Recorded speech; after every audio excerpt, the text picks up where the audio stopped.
Hello everyone and a very good morning, in fact good afternoon to all of you. So कैसे हैं सभी लोग? How is everyone? बढ़िया, बहुत अच्छे. 2 मिनट वेट कर लेते हैं. Let other students join the session. So let's wait for few minutes.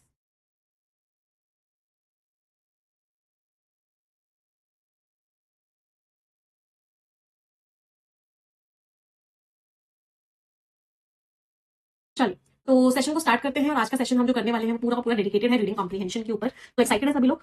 एक छोटी सी प्रेयर के साथ आज का सेशन स्टार्ट करेंगे. Dear God, dear universe, please help me stay focused. Please help me learn and understand better. Please help me stay away from all the distractions. Please help me maintain a very positive attitude. 30 seconds के लिए सभी लोग अपने मन में सोचेंगे जो आप जिंदगी में चाहते हैं. Please think about it for 30 seconds.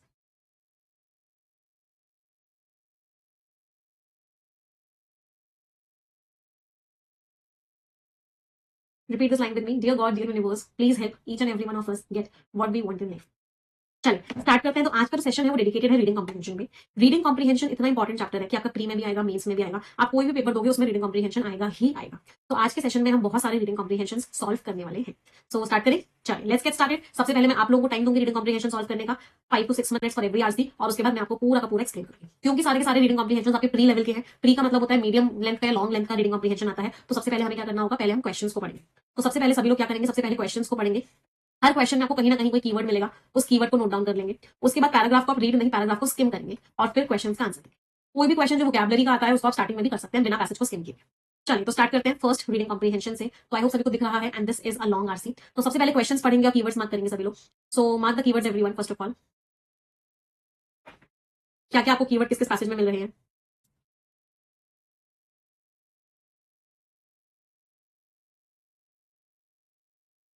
चलो अगले क्वेश्चन, क्या कीवर्ड मिला इसमें, क्या पोटेंशियल इंपैक्ट ये जो बिल है इसका सैटेलाइट इंटरनेट इंडस्ट्री पे पड़ेगा. तो हमें मिला satellite internet industry telecommunications bill, ऐसा करके कीवर्ड मिला. चलो अगला क्वेश्चन, क्या कीवर्ड समझ में आया?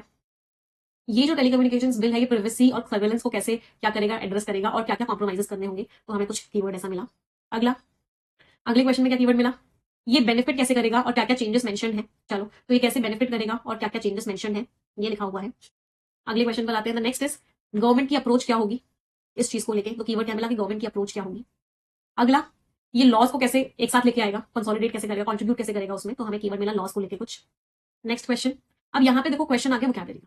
तो जब भी आप रीडिंग कॉम्प्रिहेंशन को कर रहे हो, आपके पास वोकैबुलरी का क्वेश्चन आए तो सबसे पहले उस क्वेश्चन को कर लो. चलो क्वेश्चन में क्या दिया हुआ है, यहाँ पे पैराग्राफ में आपको एक वर्ड दिया गया था. आपको नीचे 3 सेंटेंसेस दिए हुए हैं जिसमें वो वर्ड दिया गया है. आपको वो सेंटेंसेस बताने हैं जिसमें ये वर्ड सही तरीके से यूज हुआ है और वही मीनिंग है जो इसमें मीनिंग था. चलो पहले 45 सेकंड्स में आपको दे रही हूँ, फिर मैं समझाऊंगी. चलो ट्राई करेंगे सभी लोग.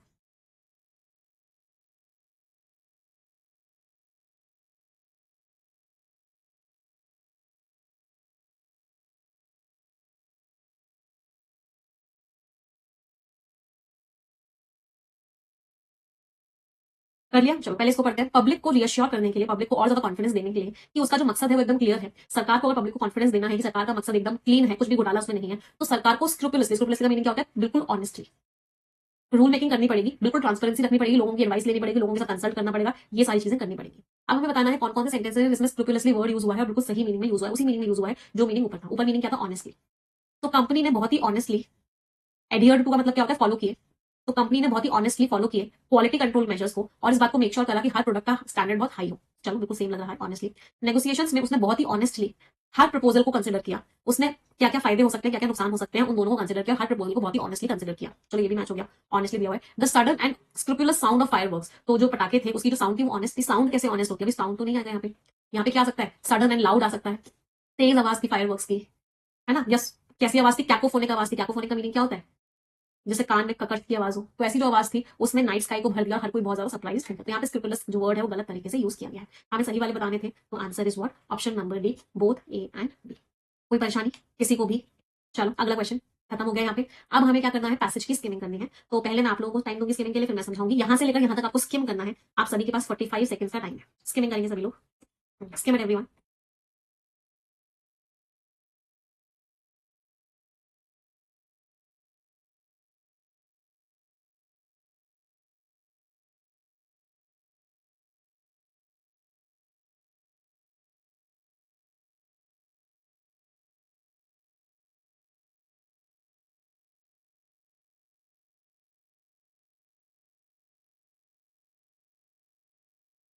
तो 45 सेकंड ओवर हो चुके हैं. Done with the skimming everyone.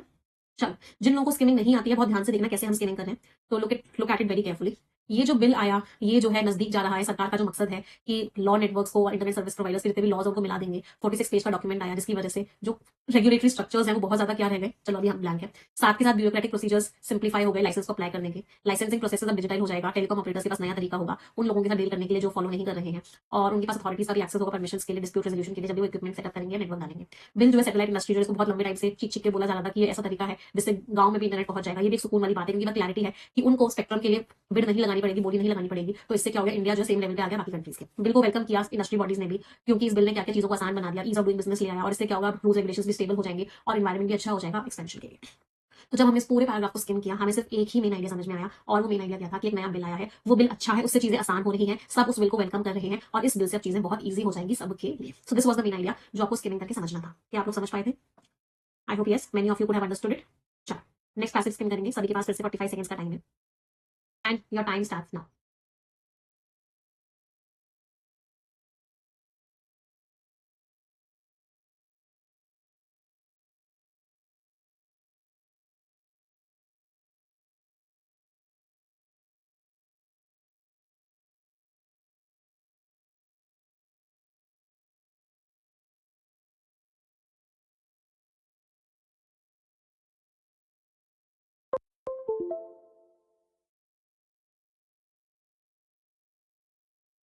हाँ जी, चलिए देखते हैं इस पैराग्राफ में क्या मेंशन है, what is written in this paragraph.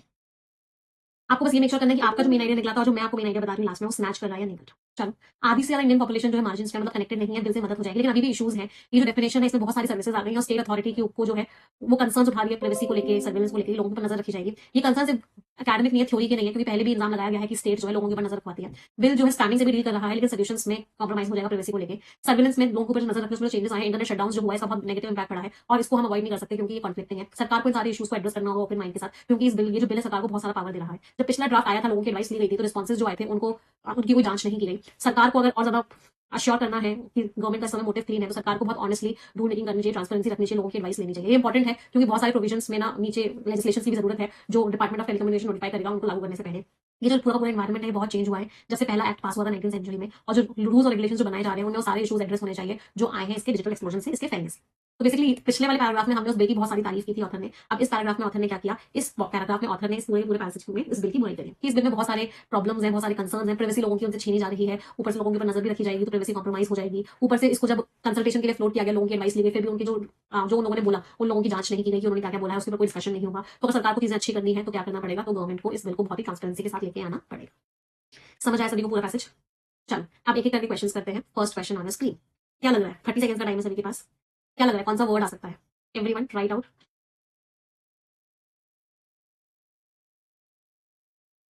Vocabulary की जरूरत होगी।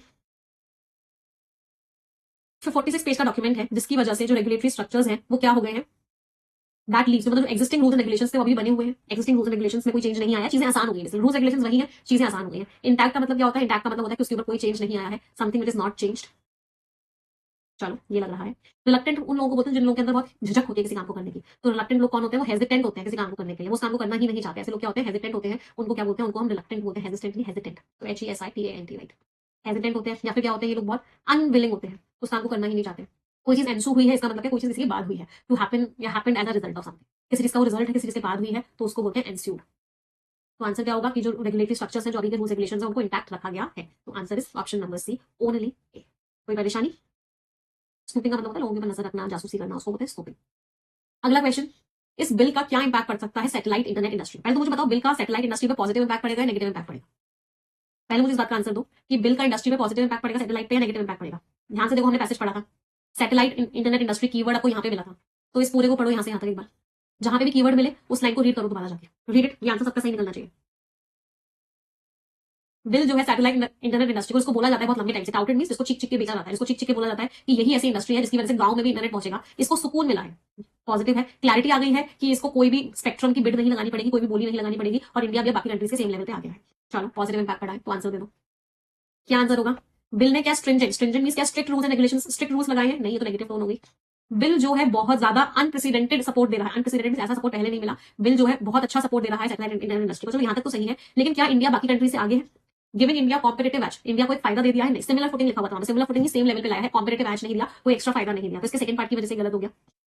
बिल कहता है कि सैटेलाइट इंडस्ट्री जो है स्पेक्ट्रम के लिए बिड करे, नहीं नहीं करना है, उल्टा लिखा हुआ है, तो ये भी गलत हो गया। बिल ने क्लैरिटी दी है कि सैटेलाइट इंटरनेट इंडस्ट्री को अब बिड करने की जरूरत नहीं है स्पेक्ट्रम के लिए, जिसकी वजह से इंडिया जो है सेम लेवल पे आ गया है। Answer is option number. चलो, स्पेक्ट्रम होता है फ्रीक्वेंसी रेंजेस होती है, इस फ्रीक्वेंसी लेकर इस फ्रीक्वेंसी तक, हर फ्रीक्वेंसी का एक प्राइस होता है, जैसे जियो हो गया, एयरटेल हो गया, वोडाफोन हो गया, फिर लोग सरकार से इन फ्रीक्वेंसीज को खरीदते हैं, इन फ्रीक्वेंसीज का ऑप्शन होता है, बिडिंग होती है, जो सबसे ज्यादा पैसे बोलता है उसको फ्रीक्वेंसी मिल जाती है और वो अपनी इंडस्ट्री को उस स्पेक्ट्रम उस रेंज ऑफ फ्रीक्वेंसीज में ऑपरेट करता है। चलो अगला क्वेश्चन, प्रिवेसी और सर्वेलेंस को लेकर जो बिल है ये कैसे चिंताओं को एड्रेस करता है? आंसर तो पहले खुद से, नहीं तो मैं समझाऊंगी, but try answering on your own. इस बारे में बात कहां हो रही थी? इस बारे में बात हो रही थी यहाँ पे, पढ़ लो एक बार अच्छे से, यहां से लेकर यहां तक, रीड इट एवरीवन।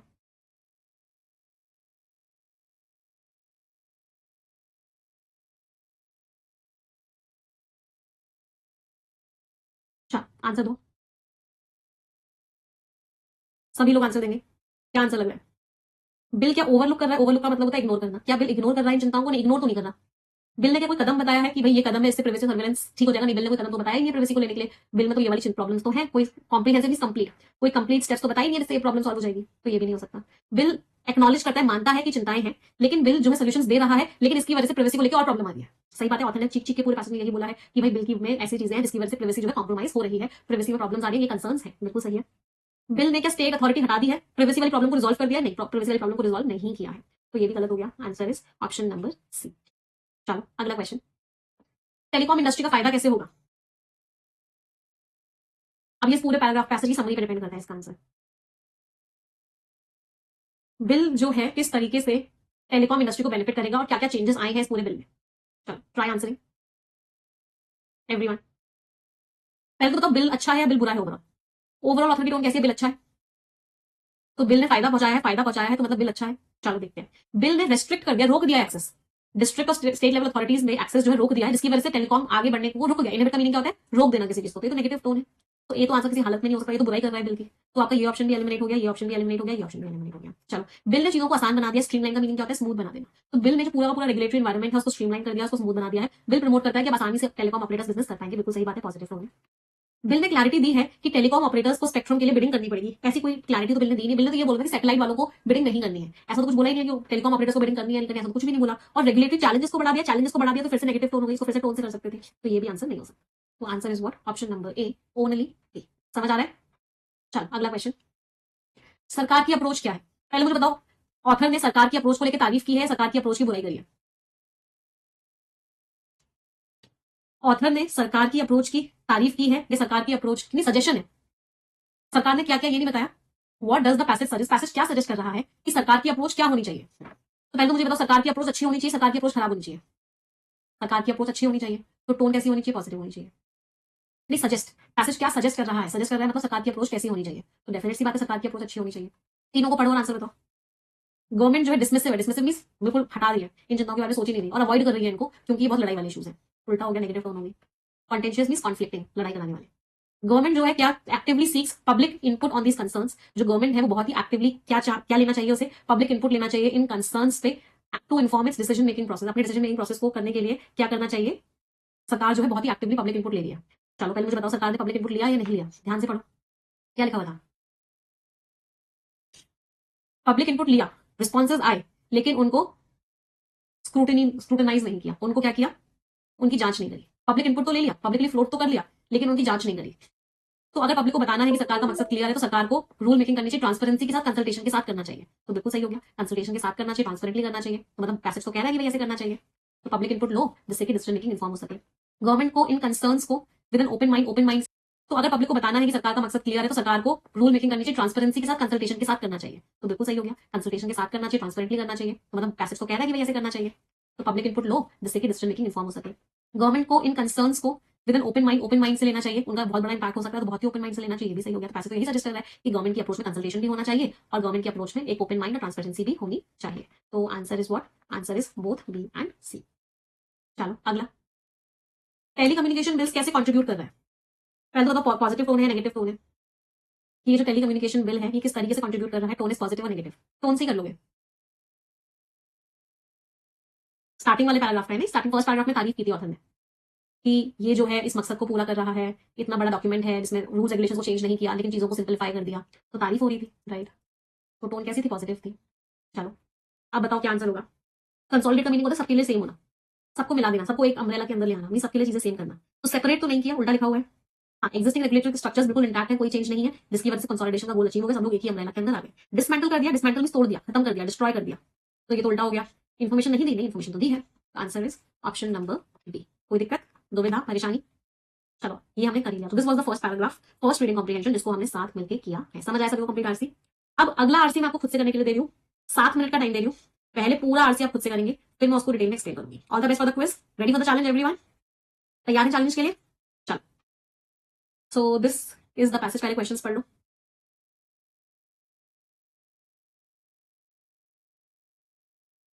खुद से करना है, मैं कोई हेल्प नहीं करूंगी।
चलिए पैसेज पर आते हैं। स्किमिंग स्टार्ट कीजिए, 30 seconds for this paragraph.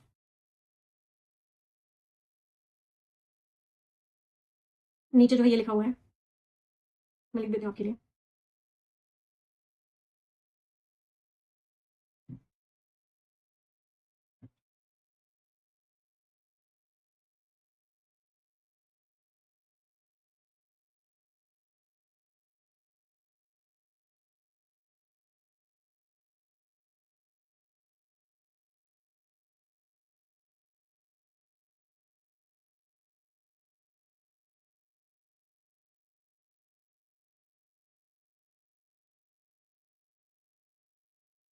Next 30 seconds for skimming.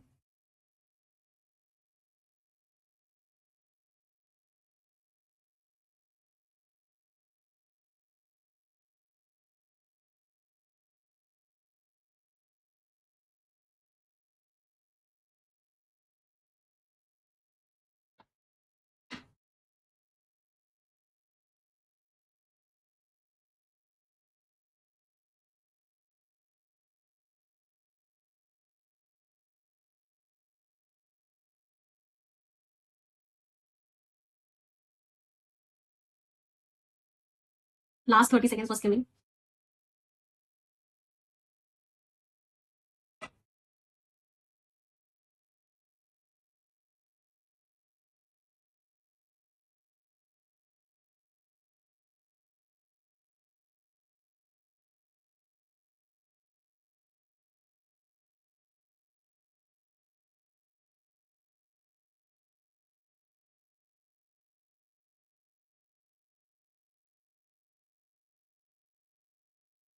चलिए, let's come to the questions now. First question,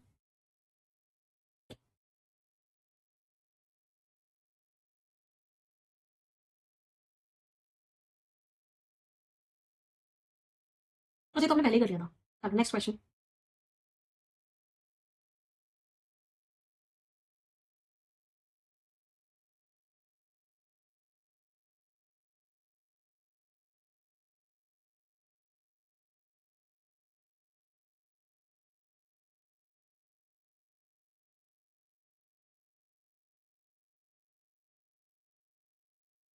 next question,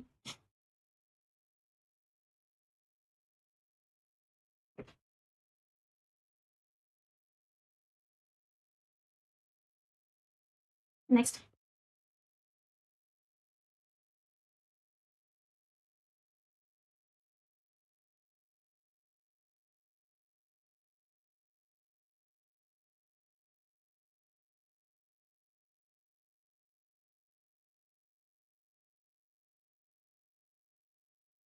next question,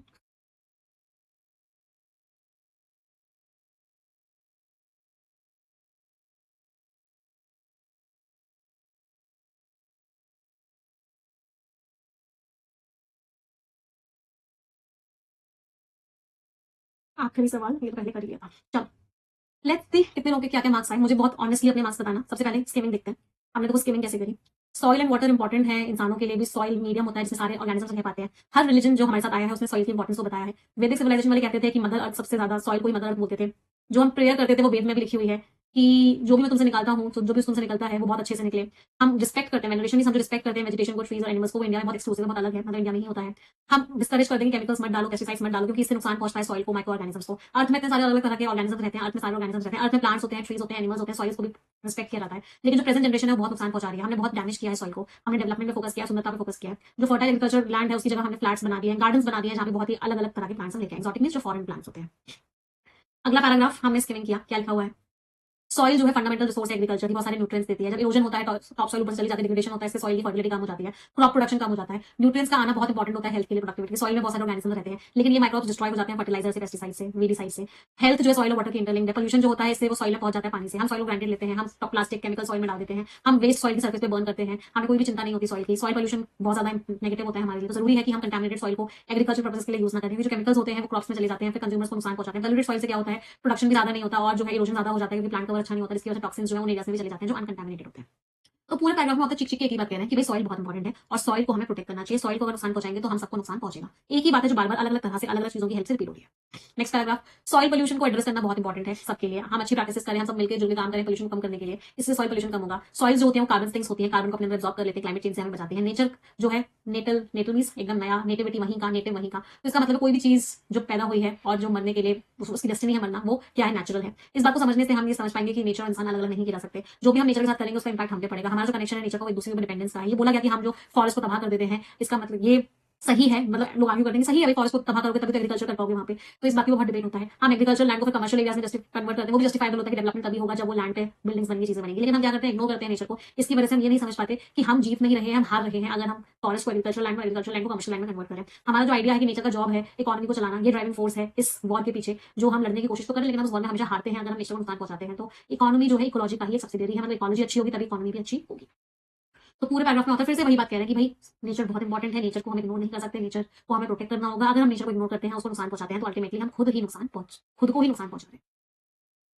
चलिए अब आ जाते हैं एक एक करके क्वेश्चंस पे। Let's come to the questions.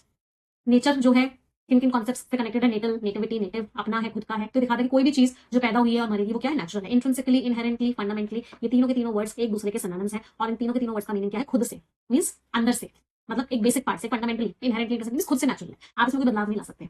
तो answer is option number E, all A, B and सी।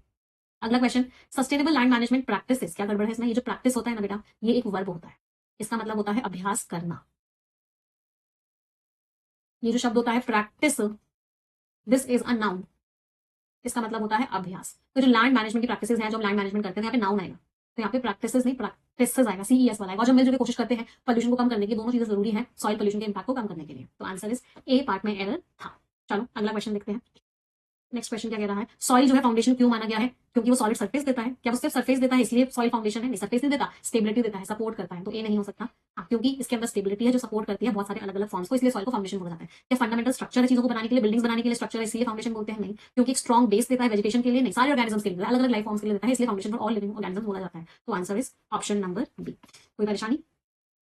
अगले पर आते हैं। नेक्स्ट क्वेश्चन क्या कह रहा है, प्राइमरी रीजन क्या है कि हम हार्श केमिकल्स और पेस्टिसाइड्स को क्यों रोकते हैं। हार्श केमिकल्स और पेस्टिसाइड से क्या होता है, हम डिस्करेज क्यों करते हैं, क्योंकि इससे नुकसान पहुंचता है सॉइल को। तो ऑथर ने बोला नुकसान पहुंचता है सॉइल को, इसलिए यूज मत करो। एक्सपर्टाइट फास्ट हो जाती है, ग्रोथ इसको आप टोन से भी कर सकते थे। नेगेटिव रीजन होगा तभी डिस्करेज कर रहे हैं, तो आंसर की टोन नेगेटिव होनी चाहिए। ग्रोथ साइकिल तेज हो जाए तो पॉजिटिव टोन है। सॉइल फर्टिलिटी आ जाए, ये भी पॉजिटिव टोन है। जो डिसीजेज है, पेस्ट रुक जाए, ये भी पॉजिटिव टोन है। कल्टीवेशन हो, एक्सोटिक प्लांट्स का, फॉरेन प्लांट्स को बहुत अच्छे से कल्टीवेट करना है, ये भी पॉजिटिव टोन है। नेगेटिव टोन से ये थी, दैट वाज डी, कि हम बोलते हैं पेस्टिसाइड्स यूज मत करो, केमिकल्स यूज मत करो। क्यों? क्योंकि उससे हम अनचाहा नुकसान पहुंचाता है न्यूट्रिएंट्स को, माइक्रो ऑर्गेनिजम्स को, सॉइल में। तो आंसर वाज डी। ये बेटा सी जो है, जिन बच्चों ने सी आंसर मार्क किया उन्होंने घोटाला किया, डिस्करेज कर रहे हैं। तो किसी अच्छी चीज को डिस्करेज नहीं करते, डिस्करेज हमेशा गलत चीज को करते हैं। तो टोन नेगेटिव होनी चाहिए, ना कि पॉजिटिव। अगला क्वेश्चन, अगर हम पॉल्यूटेड सॉइल को यूज करेंगे क्रॉप कल्टीवेशन के लिए तो इसका इंपैक्ट क्या पड़ेगा? चलो देखते हैं। सबसे पहले तो पॉल्यूटेड सॉइल को यूज करेंगे, फिर से टोन नेगेटिव होनी चाहिए। किसी खराब चीज को यूज करें तो खराब ही इंपैक्ट पड़ेगा। तो क्रॉप का जो आउटपुट है बहुत ज्यादा सब्सटेंशियली हद से ज्यादा बढ़ जाएगा, तो पॉजिटिव टोन हो गई। ये तो नहीं हो सकता। Yields comparable to those from uncontaminated soil, अगर सॉइल अच्छी है और सॉइल खराब है, दोनों में आउटपुट सेम निकलेगा, तो ये भी पॉजिटिव टोन ही होगी।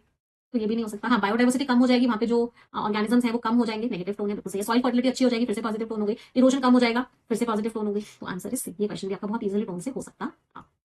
अगला क्वेश्चन, पैसेज ने हेल्थ ऑफ सॉइल को और इंपैक्ट्स ऑफ क्लाइमेट चेंज को कैसे कनेक्ट किया है? तो ऑथर ने क्या बोला? ऑथर ने बोला कि जो हेल्थ है सॉइल की और जो क्लाइमेट चेंज है कैसे कनेक्टेड है, कि सॉइल जो कार्बन को सिंक कर ले, कार्बन को अब्सॉर्ब करते हैं, कार्बन की वजह से ही क्लाइमेट चेंज होता है। तो कार्बन सिंक की तरह सॉइल बिहेव करती है, जिसकी वजह से क्लाइमेट चेंज कम हो जाता है। तो डिस्ट्रक्शन से नहीं। हाँ, ऑथर ने बताया कि हेल्दी सॉइल कार्बन सिंक होती है, कार्बन सिंक की वजह से क्लाइमेट चेंज का इंपैक्ट कम हो जाता है। कन्वर्टिंग नहीं, केमिकल फर्टिलाइजर एक्सेस यूज नहीं। ऑथर ने क्लियरली क्लाइमेट चेंज के केस में कार्बन सिंक को रेफर किया है। तो answer is what? Option number B.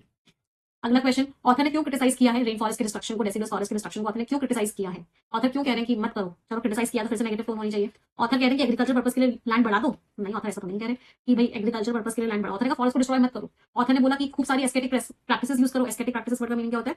एस्थेटिज्म एक तरह की प्रैक्टिस होती है, जिसमें क्या होता है, लोग क्या बन जाते हैं, लोग एक तरीके से सारी चीजों से अपने आप को दूर रखते हैं, अपने ऊपर बहुत स्ट्रिक्टनेस फॉलो करते हैं। उस तरह की प्रैक्टिस को बोलते हैं एस्थेटिक प्रैक्टिसेस। तो एस्थेटिक प्रैक्टिस का कोई सेंस ही नहीं है। एस्थेटिक मींस इसको बोलते हैं एक तरीके से लोग कैसी जिंदगी जीते हैं, लोग बहुत ही सेल्फ डिनायल की जिंदगी जीते हैं, अपने आप को कोई भी सुविधा नहीं देते, अपने आप को हर सुख से, हर सुविधा से दूर रखते हैं, क्योंकि आउट ऑफ कॉन्टेक्स्ट ही है।